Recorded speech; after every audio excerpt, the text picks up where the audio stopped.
મિત્રો આજથી તમને જાહેરમાં કહું છું, ત્રણ વસ્તુ એવી છે એની કોઈ દી જગતને જાહેર નહીં કરવાની.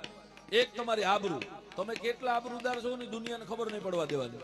એક તમારું ધન, તમે કદાચ બુડી ગયા હોય ને તો દુનિયાની સામે તો ફોર્ચ્યુનર લઈને જ ફરજો, નકર આ દુનિયા તો એમને કાઢી નાખે એવી છે. ભલે હપ્તે લેવી પડે પણ લઈને ઈ જ કરજો, કારણ કે આ જગત તો સાહેબ ધક્કો મારીને તમને નાખી દે એવી છે.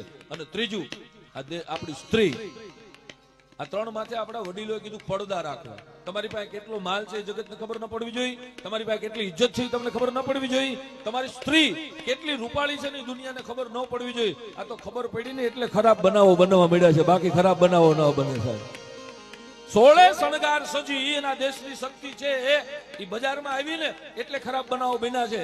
સ્ત્રીને 16 શણગાર સજવાની છૂટ છે. આપણું લોક સાહિત્ય કહે છે 16 શણગાર સજવાની છૂટ, પણ ક્યારે હાંજ ઢળી જાય, આખો પરિવાર છે એ બધા પોતપોતાના કામમાં ધીરે ધીરે બધા આરામમાં વયા જાય, પછી પોતાના કંઠને રાજી કરવા, એના પતિને રાજી કરવા 16 શણગાર સજવાની છૂટ છે. માંગનાથ રોડમાં આટા દેવાની છૂટ નથી સાહેબ, બજારોમાં તૈયાર થઈને નીકળવાની છૂટ નથી. અટાણે તો ઘેરે હોય એટલે લગર વગર ભર્યું હોય, બ્યુટી પાર્લરમાં જઈને કે એકચ્યુઅલી પ્રસંગમાં અરે પથારી તારી ફરશે ને અમારા કુળની ફરશે, તારે નો આ કરાય. આ ત્રણ વસ્તુની માથે પડદા હોવા જોઈએ મિત્રો, યાદ રાખજો, ત્રણેયમાંથી પડદા હોવા જોઈએ.